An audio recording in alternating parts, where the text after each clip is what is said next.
Hello అండి. Non veg వండని రోజుల్లో మా ఇంట్లో ఎక్కువగా మష్రూమ్స్తోనే ఏదో ఒక వంటలు వండుతూ ఉంటాను. మష్రూమ్ బిర్యానీ, మష్రూమ్ పులావ్ ఇలా ఏదో ఒకటి మష్రూమ్స్తోనే చేస్తూ ఉంటాను. ఈరోజు ఈవినింగ్ స్నాక్స్లోనికి సింపుల్గా ఈజీగా అయిపోయి మష్రూమ్ పకోడీ చేశాను. ఫస్ట్ టైం చేశాను కానీ టేస్ట్ అయితే చాలా బాగా వచ్చింది.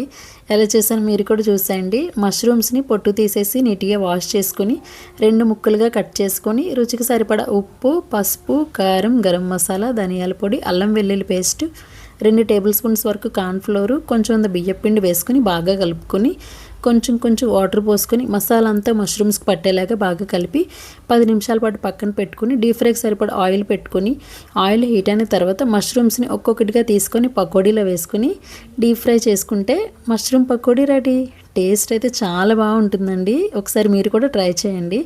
వీడియో నచ్చితే లైక్ చేసి సబ్స్క్రైబ్ చేసుకోండి. బాయ్.